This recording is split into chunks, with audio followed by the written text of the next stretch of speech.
Buenas tardes. El tema de exposición del día de hoy, síndrome confusional agudo. Hablaremos sobre definición, epidemiología, etiología, diagnóstico diferencial, tratamiento, revista y por último las conclusiones. El síndrome confusional agudo se define como un síndrome de compleja etiología, a menudo multifactorial, que va a estar formado por un conjunto de síntomas y signos relacionados con el nivel de conciencia, así como el deterioro de funciones cognitivas del paciente, muchas veces como complicación de una enfermedad subyacente. En cuanto a epidemiología, la prevalencia de esta enfermedad en la población general es de aproximadamente 0,4% en adultos, siendo superior en los pacientes de 18 años. El 1,1% en individuos de igual edad o superior a 55 años. 10 a 20% de los ingresos hospitalarios van a deberse a la presencia de delirio, mientras que hasta el 30% de los pacientes van a desarrollar esta patología durante la hospitalización. En cuanto a etiología, tenemos en los ancianos, se debe más a trastornos metabólicos, infecciones, ictus y también ocasionada por diversos fármacos, entre ellos los anticolinérgicos y los analgésicos opiáceos. Y los pacientes jóvenes es muy frecuente ver el abuso de drogas, de privación alcohólica, ¿no? Como primera causa. En ese cuadro podemos ver los principales trastornos metabólicos, entre ellos hipoxemia, endocrinopatías, hipoglucemia, crisis hipertiroideas, insuficiencia orgánica, falla hepática, falla renal, pancreática, alteraciones de los electrolitos, deshidratación, hipohipercalcemia, hipo o hipermagnesemia, hipohipernatremia, entre otras, ¿no? También puede haber déficit de vitaminas, como déficit de tiamina o exposición a tóxicos como alcohol y monóxido de carbono. En- Entre otras causas, tenemos la fiebre o infecciones que pueden ser de origen no neurológica y neurológica, ¿no? Dentro de las neurológicas, la meningitis, que es una de las más frecuentes. Y las no neurológicas, las infecciones urinarias, neumonías, bacterias, y sobre todo se ven en pacientes ancianos. Entre los trastornos vasculares tenemos los no neurológicos, como el infarto miocardio, tromboembolismo pulmonar, y a nivel neurológico, la ictus cerebral, hemorragia subaranoidea, encefalopatía hipertensiva, entre otras. Otra de las causas, la epilepsia, que puede ser manifestarse como síndrome confusional agudo ictal, posictal, interdictal, y también como un estatus no convulsivo. En cuanto a los fármacos, dentro de los más conocidos tenemos a los antagonistas de los receptores H2, como la ranitidina, ¿no? Que frecuentemente lo usamos en emergencia. Antiepilépticos como el fenobarbital, fenitoína, valproato, la carbamazepina, antimigrañosos como los ergotamínicos, los corticoides como la hidrocortisona, prednisona, y dentro de los agentes cardiovasculares tenemos los antiarrítmicos como la lidocaína, y también tenemos los antihipertensivos con la metildopa, nifedipino, verapamilo, entre otros. También se pueden estar ocasionados por anticoagulantes como los cumarínicos, los antidiabéticos como los sulfonilurias, antieméticos como la metoclopramida, dentro del grupo de los AINES, el ácido acetilsalicílico, el ibuprofeno, naproxeno, ¿no? Siendo las principales, son los más conocidos. En cuanto al diagnóstico, es primeramente identificar la causa sistémica, ver si es que es infecciosa, metabólica, tóxica o medicamentosa. Primero, tener una historia clínica detallada de cómo empezó el episodio, revisar si es que el paciente toma una medicación de manera continua, la exploración neurológica, ver, descartar si es que tiene signos meningios como virgidis de nuca, ¿no? Descartar una meningitis y ver si es que hay focalización, ¿no? En cuanto a estudios complementarios, si estamos sospechando de un trastorno electrolítico, dosar de electrolitos, de un infeccioso, un hemograma, PCR que también podemos pedir. Si sospechamos una infección urinaria, sedimento de orina, o si es que en algunos hospitales también nos permiten medir ciertos niveles de fármacos, ¿no? Pues, si es que se sospecha de alguna toxicidad. ¿Qué más? Y si a pesar de que todos los exámenes previos no nos apoyan al diagnóstico, entonces podemos pedir una tomografía cerebral, solicitar también una punción lumbar o un electroencefalograma. Lo que se usa comúnmente en esta patología es el algoritmo CAM, que hace referencia a una evaluación metodológica acerca de la confusión, ¿no? Un método para evaluar la confusión.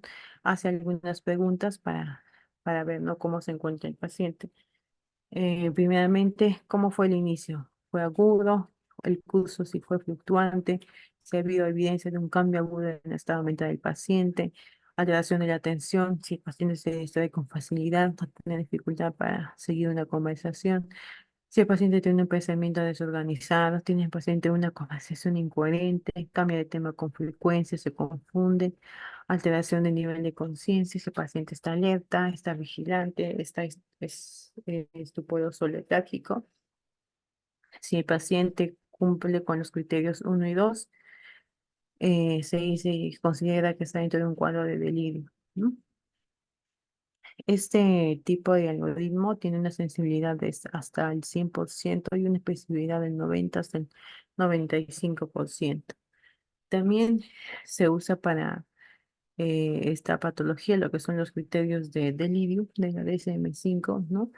Igual, valora ciertos parámetros, uno, la alteración de la atención, la alteración que aparece en poco tiempo, si es que hay cambios respecto a la atención, la conciencia, si es que hay una alteración cognitiva adicional, como déficit de memoria, en la orientación, lenguaje, si es que hay alteraciones tanto en los criterios uno y el 3, eh, y si no se explica por alguna otra alteración preexistente, ¿no? Y la alteración física, ¿no? Si es que hay alteraciones de una consecuencia fisiológica, entre otras, ¿no? Intoxicación por alguna otra sustancia. En este cuadro hace diferencia lo que es los diferentes cuadros, ¿no? Como la demencia, depresión, delirio y envejecimiento. Nos enfocamos en el delirio, ¿no? Que tiene un inicio rápida, es de un curso fluctuante, transitorio, reversible, autoconciencia está nula, la afectividad está muy alterada, la orientación también está alterada, atención déficit grave, conciencia alterada, memoria alterada, trastornos de sensopercepción pueden estar presentes y el rendimiento sociolaboral, ¿no? No se ve. Bueno, las causas más frecuentes de síndrome confusional aguda van a ser reversibles, no siempre y cuando se haga el diagnóstico oportuno, ¿no? Entonces, como mencioné ya anteriormente, una buena historia clínica, los antecedentes de los pacientes, las enfermedades, los medicamentos que toma, cuál es el estado mental basal del paciente, ¿no? La exploración física, vemos si hay signos de deshidratación, signos de infección, exploración neurológica, pruebas complementarias, ya, analítica, radiografía, examen de orina, gasometría, tomografía. Ya si es que no encontramos nada de los ya mencionados, podemos pedir una tomografía, un electroencefalograma y una punción lumbar, ¿no? Ante sospecha de encefalitis. Y también en algunos hospitales se pueden dosar vitaminas, inclusive también ciertos fármacos, ¿no? Siempre cuando se sospeche de toxicidad. En cuanto al diagnóstico diferencial, también diferenciar lo que es demencia afasia sensitiva y brote psicótico, ¿no? La demencia, a excepción de la demencia vascular, es un inicio más agudo o un deterioro cognitivo brusco, ¿no?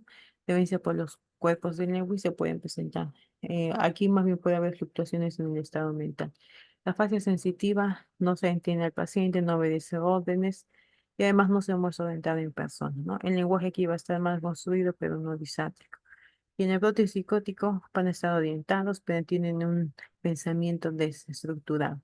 Y más a usar en los pacientes de 40 años, inclusive estos pacientes no suelen tener un antecedente de historia psiquiátrica, ¿no?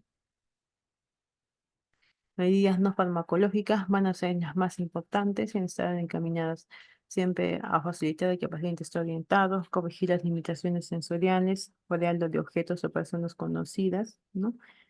En cuanto a restricciones físicas, deben ser utilizados en lo mínimo posible. De ser necesaria, emplear lo que es la sujeción mecánica, ¿no? Para proteger al paciente durante las 24 horas que se va a encontrar bajo observación. Eso más que todo para evitar riesgos de caída, no más que por otra causa. Medidas farmacológicas, alteraciones sensoperceptivas, desorganización del pensamiento o alteraciones conductuales, ¿no? Que supongan un riesgo para el paciente o pongan en riesgo la continuidad del tratamiento médico. Y las medidas, ya que muchas veces las medidas no farmacológicas no han sido suficientes. Empezamos siempre con dosis bajas y se aumenta progresivamente de acuerdo a la evolución clínica del paciente. Tras la remisión de los síntomas se puede administrar a demanda en caso se aparezca la sintomatología. Y en el caso del delirium, si se prolonga, puede ser necesario mantener algunos medicamentos como los antipsicóticos, ¿no? Y las benzodiazepinas más bien estando restringidas solo para uso necesario. Entre los medicamentos antipsicóticos más utilizados tenemos al haloperidol. Iniciamos con una dosis de 2,5 hasta 15 miligramos al día, oral o endovenoso, ¿no? Se ha visto que este medicamento suele experimentar síntomas extrapiramidales elevados, ¿no? La risperidona iniciamos con 0,5 miligramos hasta 3 miligramos al día, vía oral o intramuscular. Igual también manifiesta síntomas extrapiramidales elevados. La olanzapina se inicia con 5 miligramos hasta 20 miligramos al día, vía oral o intramuscular. Ocasiona una sedación moderada y también las manifestaciones extrapiramidales también son moderadas. Y por último, la quetiapina se inicia con 25 miligramos hasta 100 miligramos al día, solo es en vía oral. No, esta produce altos niveles de sedación y los síntomas extrapiramidales ya son más leves, ¿no? Se ha visto, esta es una revista donde hace referencia al estudio descriptivo del síndrome confusional agudo en urgencias, ¿no? Es un estudio descriptivo, prospectivo, donde tiene como muestra a pacientes procedentes del servicio de urgencias ya con diagnóstico de síndrome confusional agudo durante el periodo desde octubre de 2016 hasta el 2010, octubre de 2018. ¿No? Valora aquí el estado mental, funcionalidad y diagnóstico de la demencia usando diferentes escalas, como la escala de coma de Glasgow, el test mini mental, el índice de Barton, cuestionario de mental de Pfeiffer, índice de Katz, escala de Blessed, índice de Lawton y Brody y la escala de Kaczynski. De este estudio se ha notado que dentro de las enfermedades de interés tenemos a los neurológicos en un 91% y los hipertensos en un 93%, ¿no? Son los que más han destacado dentro de este grupo. Y que el tratamiento habitual en esos pacientes o la causa de síndrome confusional agudo, delirio, han sido los inhibidores de bomba de protones, ¿no? Hasta el 70,8%. Muchas veces se ha visto que todos estos pacientes, dentro de su rutina habitual, ¿no? Toman más de 3 medicamentos, ¿no? Y estos son más propensos a sufrir, ¿no? Un síndrome confusional agudo. Dado los resultados, tenemos que de estos pacientes, 113 pacientes ya tienen el diagnóstico de síndrome confusional agudo, la edad promedio de 87 años, o 66% van a ser mujeres y 33% van a ser varones, ¿no? ¿Y cuál fue el motivo de consulta? Lo que más rescata fue el deterioro del estado general, ¿no? Antecedentes médicos, el 91% de estos pacientes tenían como antecedente un accidente cerebrovascular isquémico y una encefalopatía vascular. El 50% de estos pacientes presentaban tanto déficit auditivo y también visual. El 18,6% de los pacientes se les había modificado el tratamiento en los últimos 15 días. Y el diagnóstico principal se halló que fue una infección, una ITU, ¿no? En el 33,6% de los pacientes y un 32,6% tenía una infección respiratoria de vías bajas. Y por último, en cuanto a prevención, vemos que los factores de riesgo para prevención, uno enfocado primero al deterioro cognitivo, ¿no? Comunicación, discurso de los eventos actuales, un recuerdo estructurado, juego de palabras.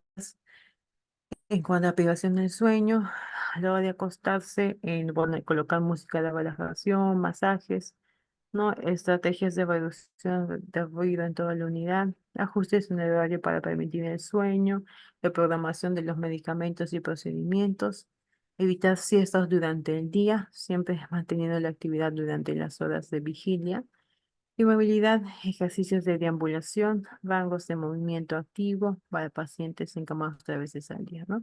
Y en lo menor posible, tratar de no usar zonas vesicales, ¿no? Y restricciones físicas. También en el caso de pacientes con dificultad visual, ¿no? Uso de ayudas visuales, anteojos, ¿no? Y también para los pacientes que no tienen una buena audición, el uso de tal vez dispositivos amplificadores, ¿no? Y también ver si es que es por alguna otra causa, ¿no? Como el cerumen, ¿no? Deshidratación, bueno, hacer un adecuado reconocimiento de signos de deshidratación o no del paciente y bueno, todo siempre con reposición de volúmenes, ¿no? Biodas que el paciente no tolera, ¿no? Que es más frecuente en los pacientes ancianos, ¿no?